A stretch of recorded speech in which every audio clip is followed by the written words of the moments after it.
Backlash is now over and Money in the Bank is WWE's next PLE, which begs the question, who's gonna win the Money in the Bank briefcase? So let's speculate. I'm Brandon and this is Wrestling Talk. Today we're gonna break down my top 5 picks to win the men's Money in the Bank briefcase. Stay tuned for the next video where I break down the top 5 picks to win the women's briefcase. Let's just get to it. Coming in at number 5, I got Carmelo Hayes. In a perfect world, Carmelo Hayes would be an ideal choice to win the Money in the Bank briefcase. He probably would have already won it by now. But given the way WWE's been booking him ever since debuting on the main roster, he's really not much of a contender at all. Honestly, the whole reason he's even on this list is because I do think he's going to be in the match and probably will end up stealing the show just like him and Andrade did last year. I definitely think Carmelo Hayes is destined to win the Money in the Bank briefcase within the next 5 to 10 years. And like I said, I definitely think he's going to be in the match, but in terms of his probability of actually winning, it's very slim. I actually considered putting Penta in this spot instead, but I am just so certain that WWE is going to pair Penta with Rey Fenix and reunite the Lucha Bros, and then they'll go after one of the 2 sets of tag team titles. So because of that, Penta is kinda off the board, and someone had to go in at number 5, so it's Carmelo Hayes. Would I love for it to happen? Absolutely. I would pop huge. But realistically, come on. Coming in at number 4, Logan Paul. At some point during his WWE career, Logan Paul is going to win a world title. WWE and more importantly Triple H absolutely see him on that level. But he's a heel, so the only way he's gonna win the world title is from cheating or a cash-in. And similar to when Logan Paul won the US title, I think WWE will do it just for the publicity. Logan Paul walking around with the Money in the Bank briefcase for a year would be huge for them. He'd bring it on Impulsive, all the other things he does. From a business standpoint, Logan Paul winning the Money in the Bank briefcase is a good decision. It's honestly a great decision. But I don't think WWE is going to do it just yet, because when Logan Paul wins the Money in the Bank briefcase, you have to assume that a successful cash-in is going to happen within the next year. And given the state of both world titles, I don't think that's possible. You got Seth, Jay, Sammy in the world heavyweight scene, and then you got Cody, Cena, and Drew over in the WWE title scene. I don't think WWE wants Logan Paul to screw with either of those plans, nor do I think WWE wants to give him the World Heavyweight title just yet. Mark my words, at some point it's going to happen, and I think a Money in the Bank briefcase win to get there is the perfect way to do it. I just don't think it's gonna happen this year. Moving on. Number 3, Braun Breaker. On paper, this seems like a no-brainer. In my opinion, Seth Rollins is clearly going to dethrone Jay at some point, so if Seth wins the world title and Braun Breaker wins the Money in the Bank briefcase, that creates instant drama between the two. I just don't see WWE wanting to kickstart that story just yet. Seth and Braun have only just teamed up, and I think WWE is going to want them to stay teamed up and fully aligned for a while. Obviously, this is all building to Braun versus Seth at some point, but I think that match just needs to be straight up for the world title. I don't think Braun needs to cash in on Seth or even Jay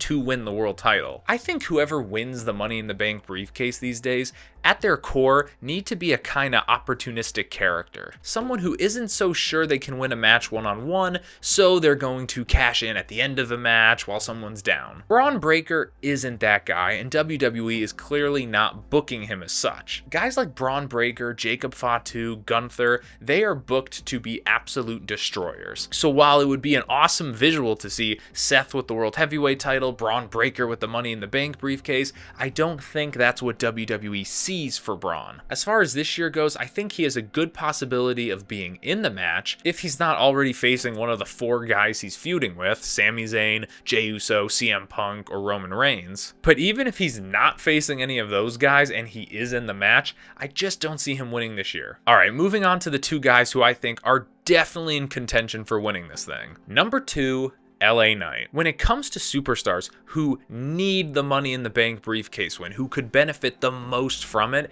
LA Knight is at the top of that list. This guy is so over with the crowd. Insanely over, but he has just been meandering in SmackDown purgatory for the past year. Honestly, when he lost the US title the first time to Shinsuke, he should have moved over to Raw like right after. But WWE kept him in that US title scene, and now he's just stuck in this bloodline vortex. He's just not doing anything of consequence, so him winning the Money in the Bank briefcase would be game-changing for him. And it would really shake things up, or as Triple H likes to say, blow things up. Because when you look at all the current storylines in WWE, guys like Braun Breaker and my number one pick seem pretty obvious to win the briefcase because it connects to the major storylines. Like I said, each world title kind of has its players for the year already set in stone. You got Seth, Jay, Sammy, Braun, Roman on one side, and then you got Cena, Cody, Drew, maybe Punk on the other. Having LA Knight as that wrench just thrown into the mix would really shake things up, and he would be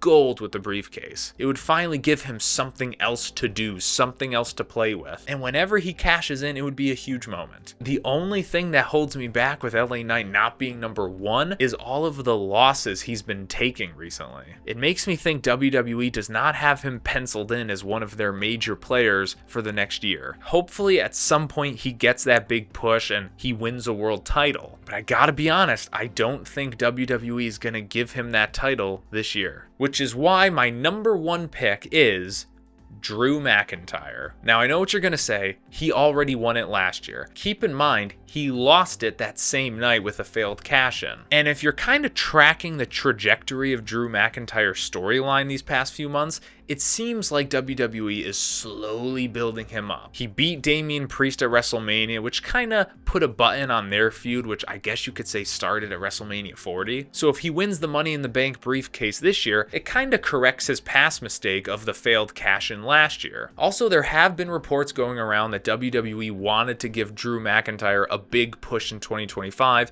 as a main eventer. That has not come into fruition just yet, but there's still a lot of time. But the big reason why Drew is my number one pick is because I can see him cashing in on either champion. Whether it's Jay, Sammy, Seth, Cody, Cena, Punk, Roman, Drew has a case to cash in on any of them, and I don't just mean because they have the title, but because he has actual disdain and hatred for them. One of my kind of wild predictions is whenever Cody beats Cena, let's say at SummerSlam or Survivor Series or even sometime in December, I could absolutely see Drew McIntyre cashing in on Cody, ending the year as the WWE champion. On the other side, let's say Seth beats Jay or Sammy beats Jay. Right after, I could absolutely see Drew McIntyre cashing in on whoever wins, walking out as the World Heavyweight Champion. Both cases make such sense that by default, Drew McIntyre is the most plausible option. And that would really shake things up going into next year's WrestleMania because Drew McIntyre would be one of your champions. The more I think about it, as boring as it is because he already won it last year, Drew McIntyre winning Money in the Bank this year makes the most sense. But that's it. Those are my top 5 picks to win the men's Money in the Bank briefcase. I do have some honorable mentions. Like I said before, Penta is a contender. I just don't think he's going to be going after a world title this year. I think he's destined to win one of the tag titles with Rey Fenix. And then the other pick, check this out, John Cena. Now, more likely than not, John Cena is just going to have another title defense at Money in the Bank. Fingers crossed that it's CM Punk, but it could also be someone like an LA Knight or an AJ Styles. However, if you're thinking about the whole thesis for why he turned heel in the first place, it's that John Cena wants to ruin pro wrestling. And one of the more exciting things about wrestling is the Money in the Bank concept. Someone wins this funny looking briefcase and they can cash in whenever they want. So what if in his quest to ruin pro wrestling, John Cena enters the Money in the Bank ladder match, wins, and immediately dumps the briefcase in the garbage? Would it make fans completely lose their minds? Absolutely. Would that be the point? Absolutely. Again, I don't think it's likely because 48-year-old John Cena in a dangerous ladder match is not necessarily the risk WWE wants to take when they know John Cena needs to stay healthy for the remainder of the year. But it's definitely possible. What do you think though? Comment below, let me know, and I'll see you next time. Bye bye.